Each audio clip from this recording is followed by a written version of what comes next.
ቤተሰቦች የእናታችን የቅድስተ ቅዱሳን ድንግል ማርያም ልጆች የቅዱስ ሚካኤል ባለሟሎች አባቶቼና ወንድሞቼ እናቶቼና እህቶቼ እንደምን አደራችሁ? እንደምን ሰነበታችሁ? እንደምን ከረማችሁ? የቸርነትና የምሕረት የይቅርታ አባት እግዚአብሔር ሁላችንንም ከያለንበት ቦታ ሰብስቦ ስሙ በሚጠራበት ክብሩ በሚገለጥበት ድኅነት በሚሰጥበት በዚህ ቅዱስ አደባባይ ሁላችንም የጠራን የሰበሰበን አምላከ ቅዱሳን እግዚአብሔር ስሙ የተመሰገነ ይሁን። ካሉ እሌከ ማርያም አቤቱ ጌታ ሆይ ክንድህን ላክልን። መዝሙር 143 ቁጥር 7 መዝሙር 143 ቁጥር 7 ከኖ እሌከ ማርያም አድነኒ ወባልሐኒ የማይብዙ። ዛሬ የያዝነው ሰንበተ ክርስቲያን ስብከት ይባላል።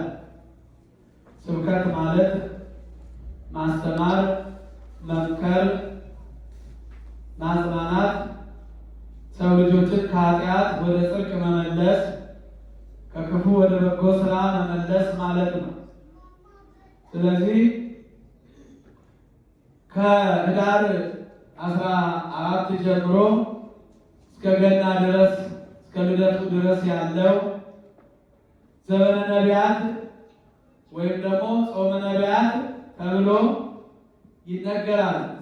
ዘመነ ነቢያት ማለት የነቢያት ዘመን ጌታ እንደሚወለድ ወደዚህ ዓለም በሥጋ እንደሚገለጥ አስቀድሞ ለነቢያቱ በትንቢት ሱባኤ ቆጥረው ትንቢት እንዲናገሩ ያደረገበትና በዚህ ወቅት ደግሞ በጾም በጸሎት እንዲገለጥላቸው የጠየቁበት ጾመ ገና ወይም ደግሞ ጾመ ነቢያት ተብሎ ይጠራል። ከዛ ቀጥሎ ደግሞ ጾመ ማርያምን ይባላል። እኛ የምናውቀው ፍልሰታ ነው። ይሄ የራሷ የግሏ የድንግል ማርያም ጾም ነው። ምክንያቱም ሰማይና ጌታ በጸነሰች ጊዜ ሰማይና ምድርን የማይወስነውን ስወስን በማኅፀኔ ሲወሰን እንዴት እበላለሁ ብላ እሷም ጾማለች ብለው በፍትሐ ነገሥቱ አስቀምጠውታል። እንግዲህ የእሱን መምጣትና በሥጋ መገለጥ አስቀድሞ በነቢያት ትንቢት አናግሮ ነው የመጣው። ነቢያትን አናግሮ ነው የመጣው።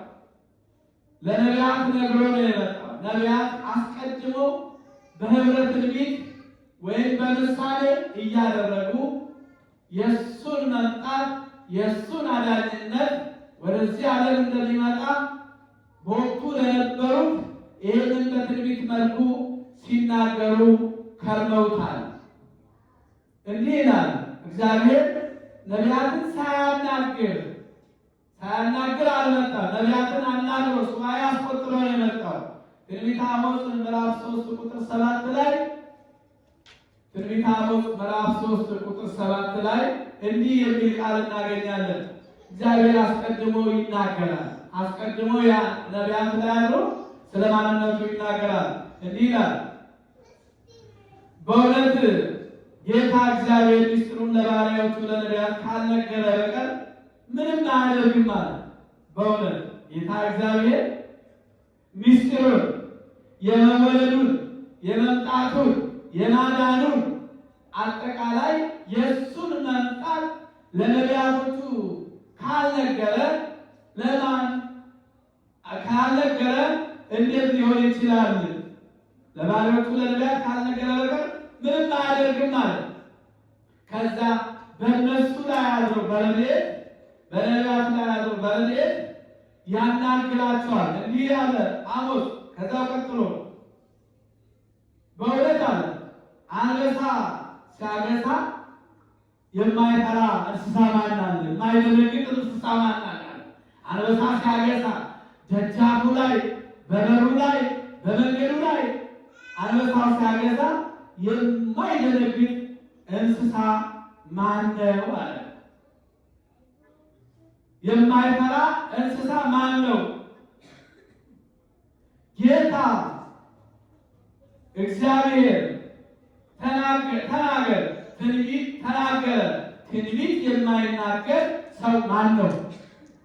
አንበሳ ሲያገሳ የማይፈራ የማይደነግጥ እንስሳ እንደሌለ ሁሉ እግዚአብሔርን በረድኤት አድሮባቸው በነቢያት አድሮባቸው ደግሞ ትንቢት ተናገሩ ብሎ ሲያድርባቸው የማይናገር ነቢይ ማን ነው? የማይናገር ነቢይ ማን ነው?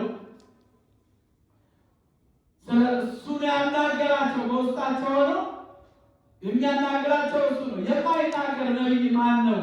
ስለዚህ አንበሳ ሲያገሳ እንስሳት እንደሚደነግጡ ሁሉ ነቢያቱም ደግሞ ሲያድርባቸው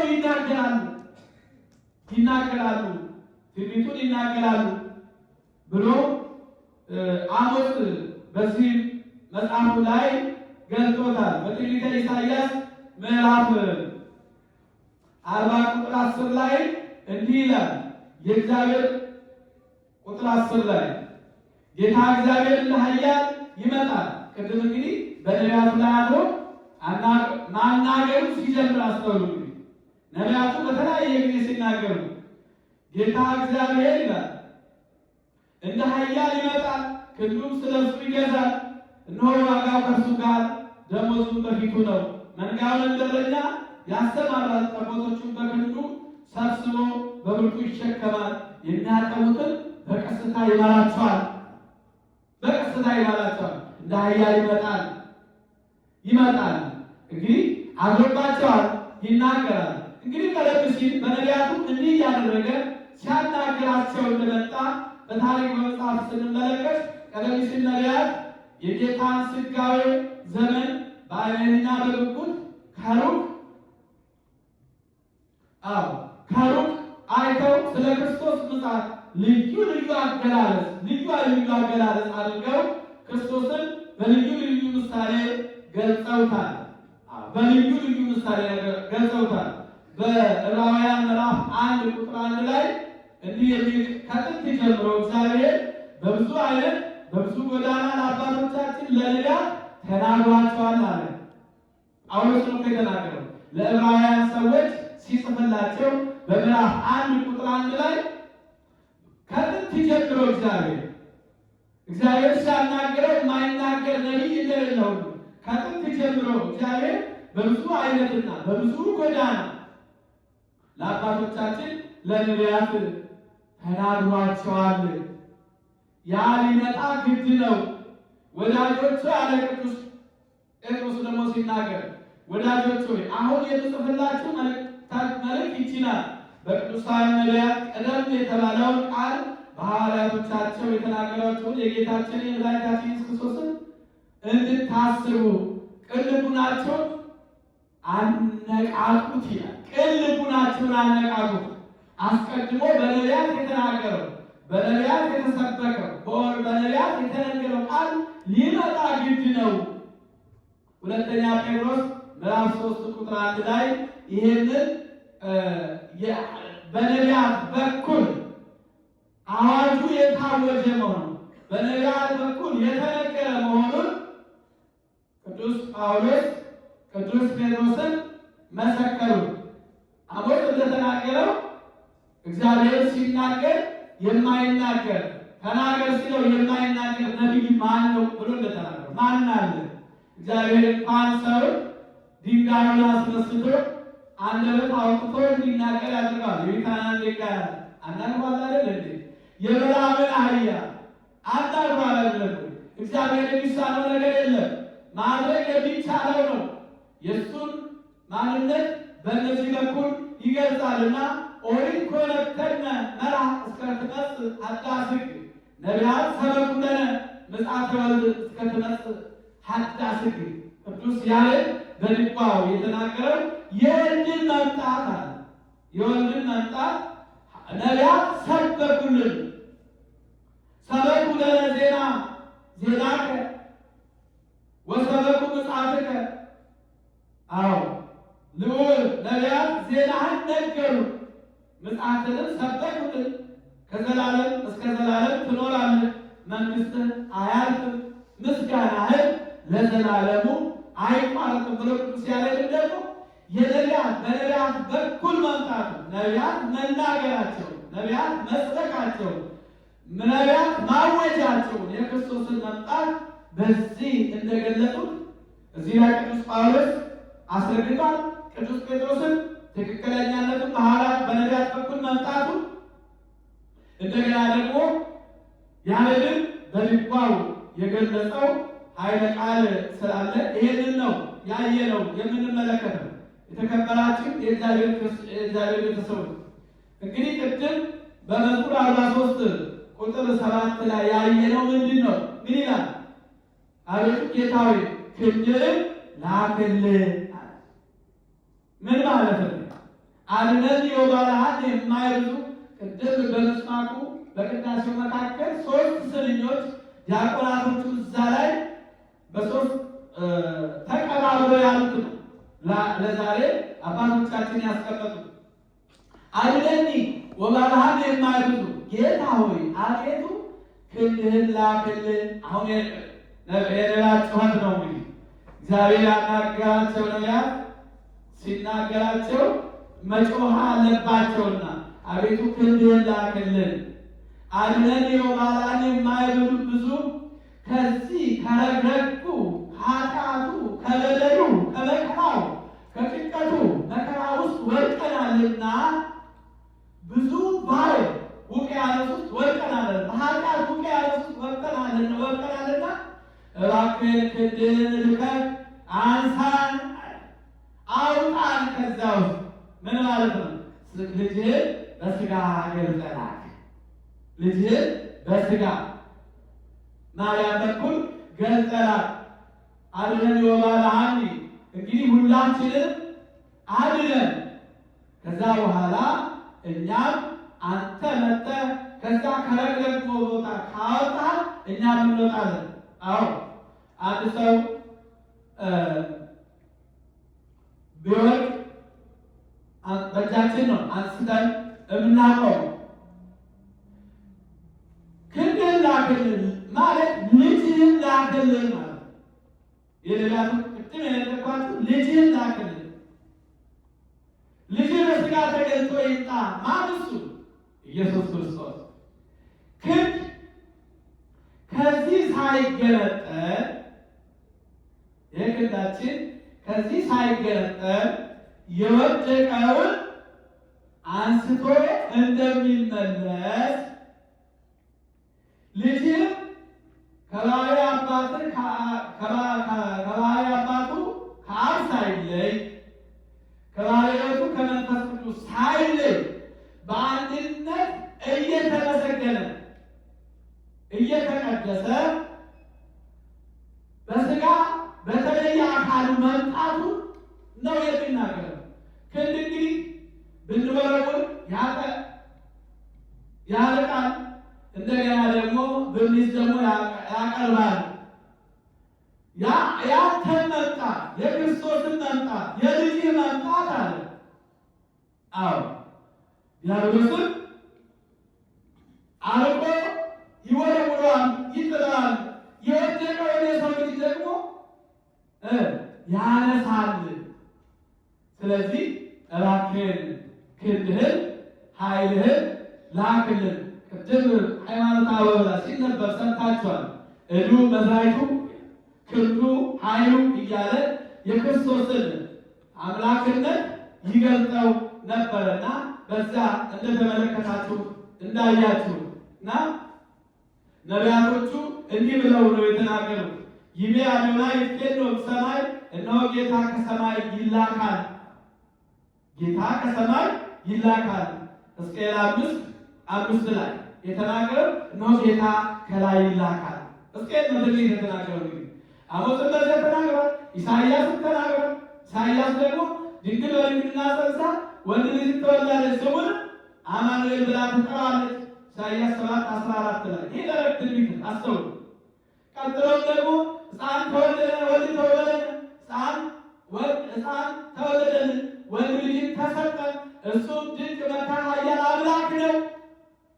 ኢሳይያስ 9:6 ላይ ኢሳይያስ 9:6 ላይ የተነገረው የነቢያቱ ኢሳይያስ በአንድ በኩል አማኑኤል ብሎ ጠርቶታል፣ በዚህ በኩል ደግሞ ሕፃን ብሎ ጠርቶታል።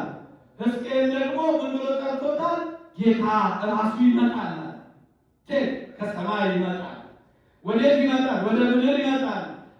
በድንግል ማርያም በኩል ወደ እኛ መጥቶ ይገለጣል። ስለዚህ እናደርገናል ያድነናል ማለት ነው። ይመጣል። ቡሩክ ዘይመጽእ በስመ እግዚአብሔር፣ በእግዚአብሔር ስም የሚመጣ ቡሩክ ነው። እሱ እግዚአብሔር ሆኖ ወደዚህ ምድር የሚመጣው እሱ የተባረከ ነው። መዝሙር 117 ላይ የተናገረው የዳዊት መዝሙር ነው። ናሁ ሰማይናሁ በኤፍራታ፣ እነሆ በኤፍራታ ሰማነው እያሉ ነቢያቱ በየጊዜያቸው እንደገና ሕዝቅኤልም አንድ ድንጋይ ከተራራ ተፈንቅሎ እታች ወርዶ ድንጋይ ለጣዖታትን ፈይቶ ሲመለስ አየዋል። ሕዝቅኤል ነቢይ ኮነ ሰማ በታው ይቆሆ ተመልሳ ዳንኤል የተናገረው ዳንኤል ከሰማይ ድንጋይ መጥቶ ወደ ምድር ሄዶ ከዛ በኋላ ጣዖታትን ሲሰባብር አየዋል። ያ ድንጋይ የተባለ ኢየሱስ ክርስቶስ ነው። ተራራዋ ማናት? ድንጋዩ ከተራራ ላይ የተፈነቀለው ተራራዋ ማናት? ድንግል ማርያም። እታች ወርዶ ጣዖታትን መፍጨት፣ ወንጌል ማስተማር፣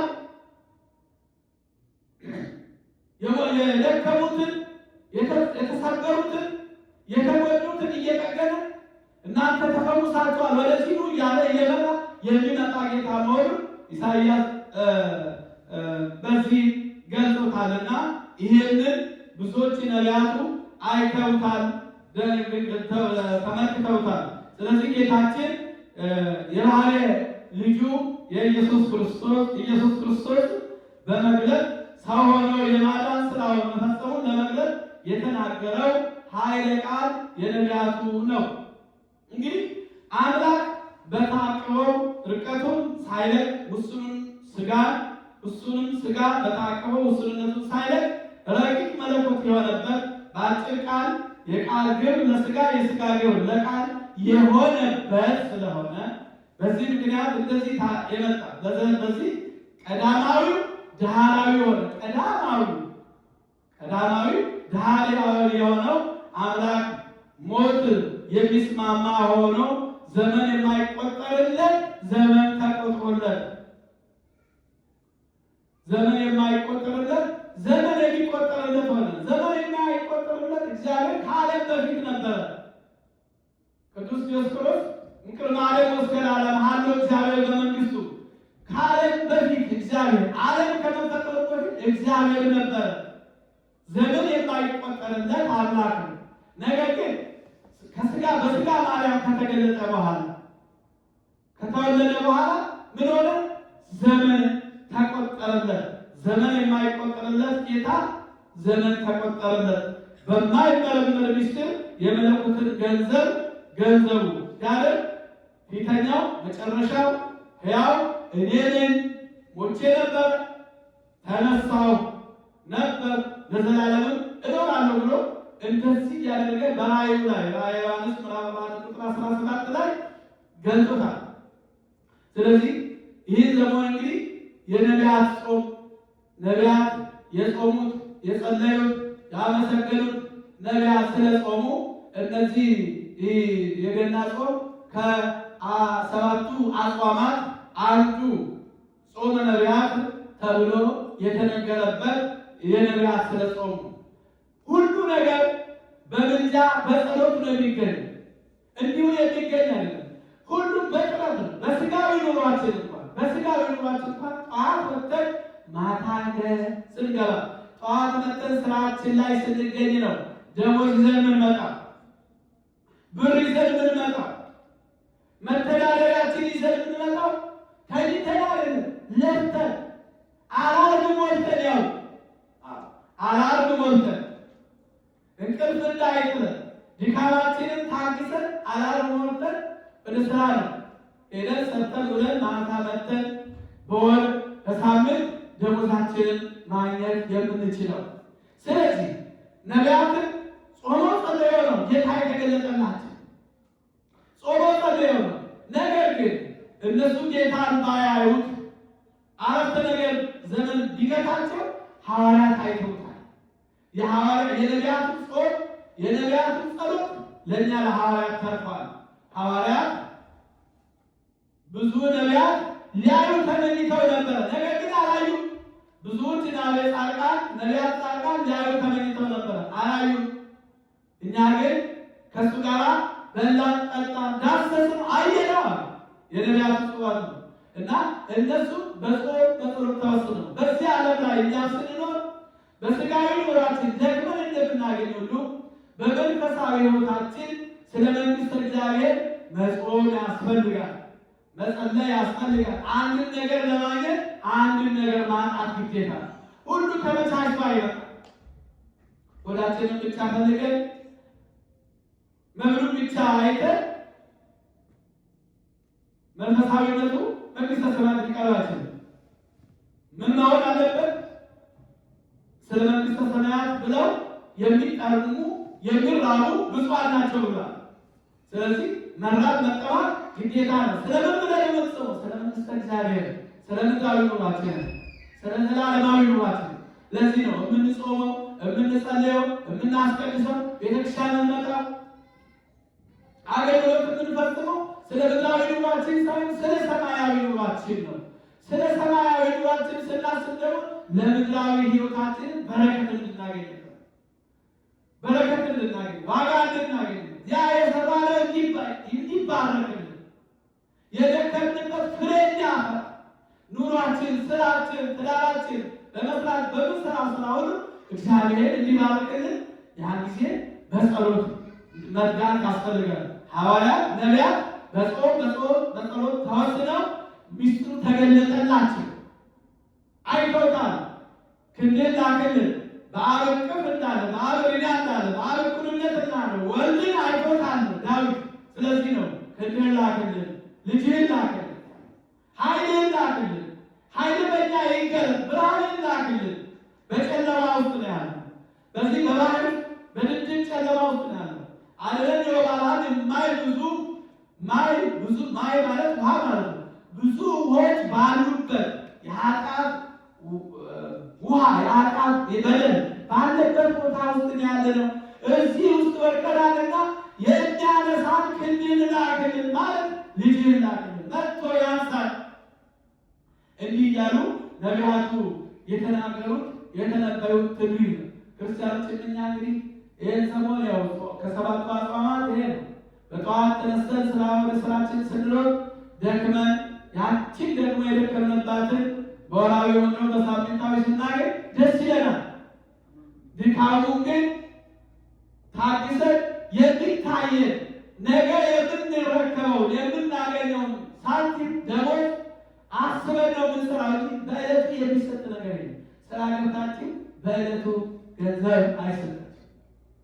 ሰጣችኋል። ስራ ገብታችሁ በዕለት ተቀጥራችሁ በዕለቱ ገንዘብ ታገኛለች። ሳሰሩ ማግኘት አትችሉ። እኛም ሳንጾም ሳንጸልይ መንግሥተ እግዚአብሔርን ማግኘት አንችልም። እኛ በጎ ስራ ሳንሰራ የእግዚአብሔርን ክብር መውረስ አንችልም። መልካም ስራ ሳንሰራ ሳንጾም ሳንጸልይ ሳንገባ ወደ እግዚአብሔር መቅረብ አንችልም። ይሄንን ነው ቃሉ የሚያሳየው እና ስለዚህ ይሄ እንግዲህ የሰሞን ጾመ ነቢያት ነው። የነቢያት ወቅት ነቢያቱ በየተለያየ ቦታ በተለያየ ህብረ አምሳል ጌታችንን ኢየሱስ ክርስቶስን ለማየት ለመመልከት ከዛ ከኃጢአት ከወደቁበት መከራ እንዲያወጣቸው ከአዳም ጀምሮ እስከ ነቢያቱ ድረስ ከነቢያት ጀምሮ እስከ ክርስቶስ መምጣት ድረስ ዓለሙ በሙሉ በመከራ ውስጥ ስለወደቀ በኃጢአት ውስጥ ስለወደቀ ያንን ለማሳሰብ እባክህን ክንድህን ላክልን ያለው በዚህ ነው። ኃይልህን ላክልን፣ ልጅህ በሥጋ ተገልጦ ይምጣልን።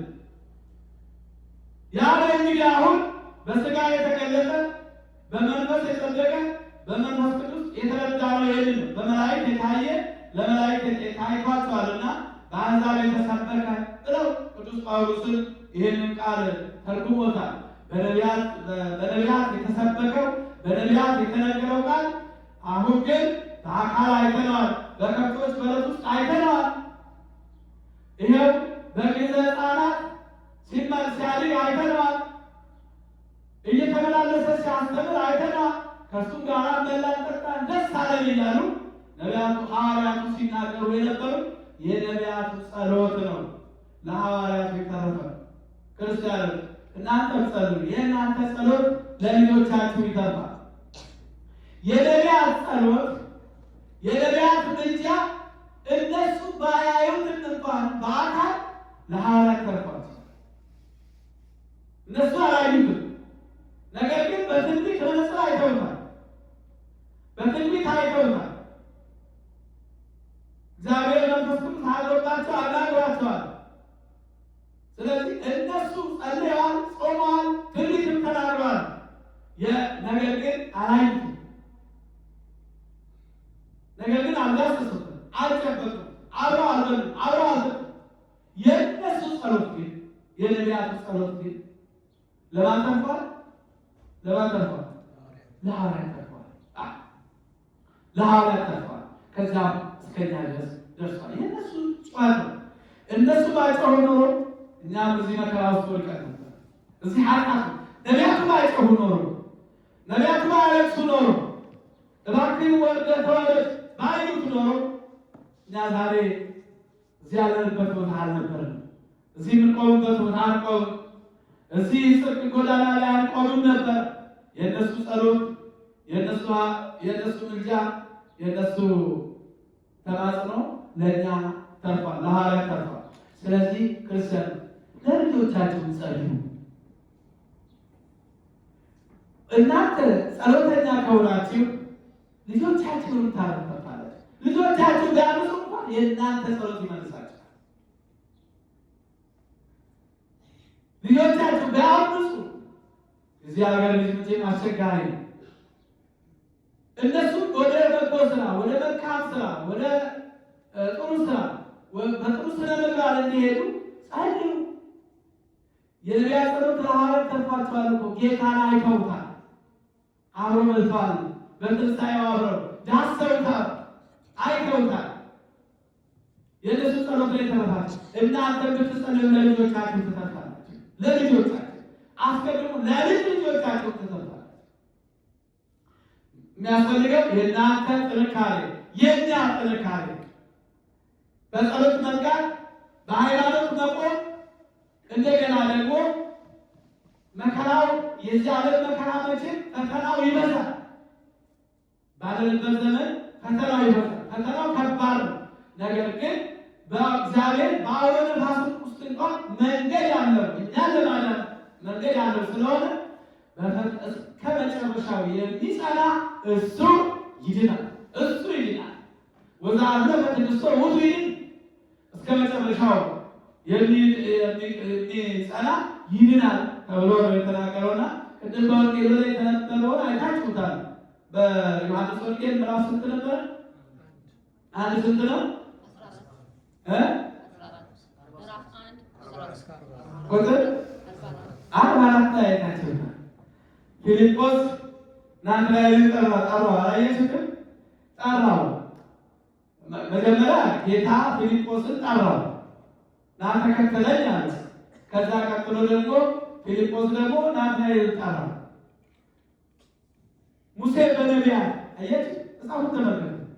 በነቢያት ነቢያት የተናገሩለት ሙሴ በትንቢቱ የጻፈው በነቢያት ሲነገርለት የነበረው ጌታ አይተነዋል ማለት አይቼዋለሁ። ናዝሬት አይቼዋለሁ ሲለው እንዴት ከናዝሬት መልካም ነገር ሊወጣ ይችላል? እንዴት መልካም ነገር ከናዝሬት መልካም ነገር ይወጣል። ያ የድሃ ሰፈር ስለነበር እንዴት ሊወጣ ይችላል? ነገር ግን ጌታ እንኳን ናዝሬት ቀርቶ ከሌሎች ቦታ ከብቶች በረት ተቀደቅ ይገኛል። ከብቶች በረት ይገኛል። እንዴት ይችላል? ፊልጶስ ናትናኤል አላውቅም ሲል ናና ይህን ያለ ነቢያት እኮ የተናገሩለት ነው። ይህ ቲኬ መድኃኒት እንታሰስባ ወድባ ነቢያት ለተነበዩ ለተከብርቱ ጴጥሮስ የተናገሩ ይኸው መድኃኒታችን ነቢያት ስለሱ የሰበኩ ስለሱ ያስተማሩ እሱ ነው። ኑና ይሁን ናና ናና ማየት ማመን ነው የሚባለው። ናና አላሉ ሲለው ማየት ማመን ነው። ናና ከዛ በኋላ ጌታ አገኘው። ናትናኤል ደነገጠ። እንዴ በስሙ ጠራው። እንዴት እንደዚህ ያለ ደነገጠ። ምን ነው ገና እኮ ፊልጶስ ሳይጠራ ከበለሱ ስር እኮ አግኝቻለሁ። ፊልጶስ ሳይጠራ በዛ ጊዜ ክርስቶስ በተወለደበት ዘመን ነውና ሕፃናት በሚገደሉበት ሰዓት በቅርጫት አድርጋ እናቱ ጥለዋለች።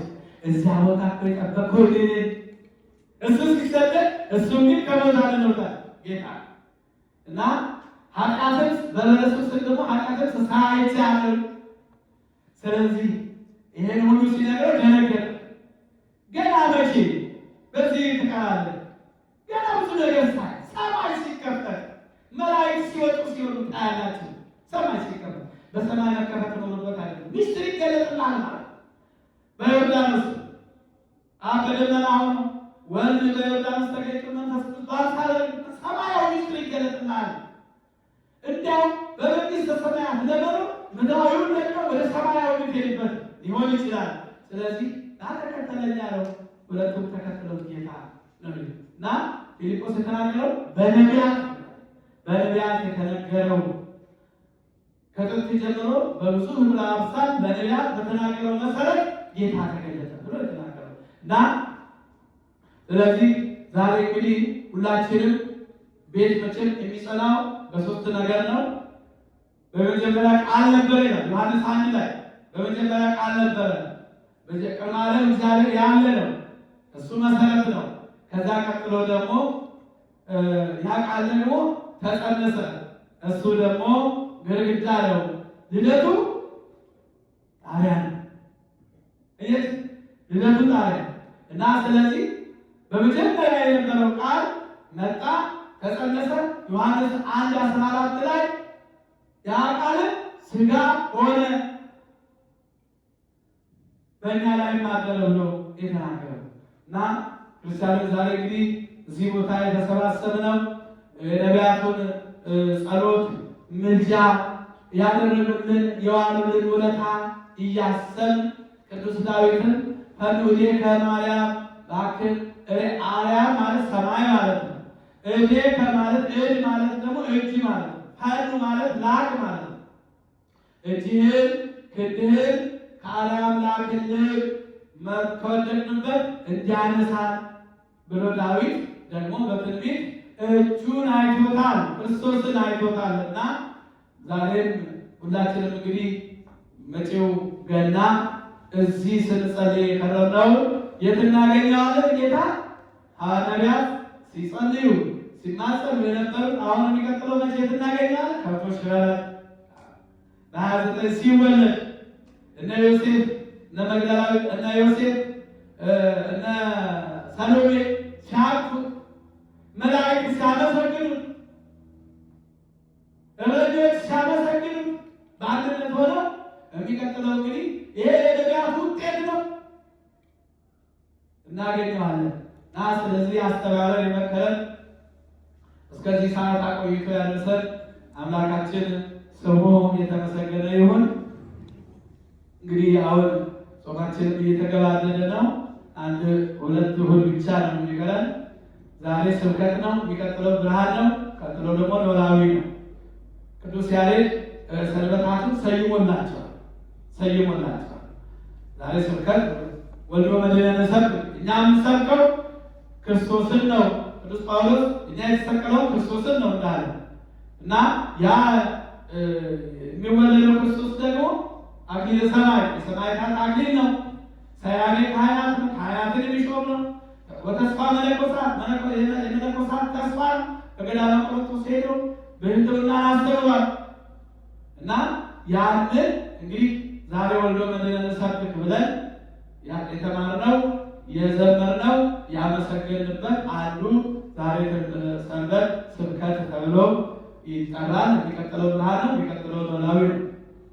ከዛ በኋላ ገና ዘንድሮ ገና እንግዲህ ረቡዕ ነው የዋለው።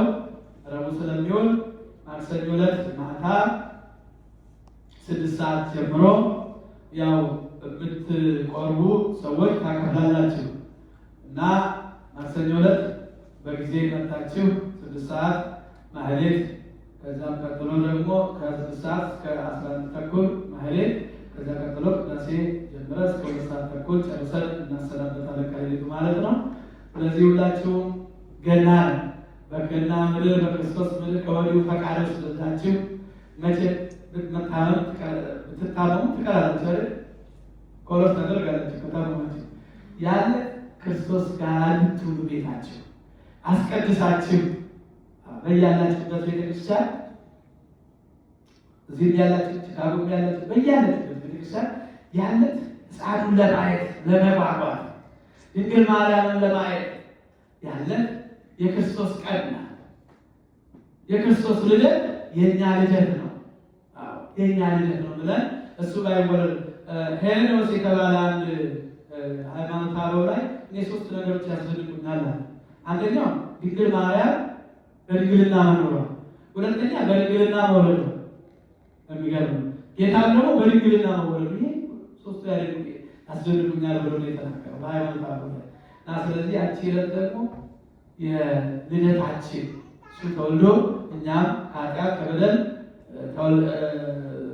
ነፃ እንድንሆን በጥምቀት ተወልደን ልጆቹ እንድንሆን የጠራን እሱ ስለሆነ ያን በዓል ደግሞ በየቤታችን ሆነን ብናከብር መጀመሪያ ቤተ መቅደስ እዛ ደግሞ በቤታችን ውለን ብናመሰግነው እግዚአብሔር እንከብርበታለን፣ ዋጋ እናገኝበታለን። እግዚአብሔር ከሁላችን ጋር ይሁን። ተጸሎት እንነሳ።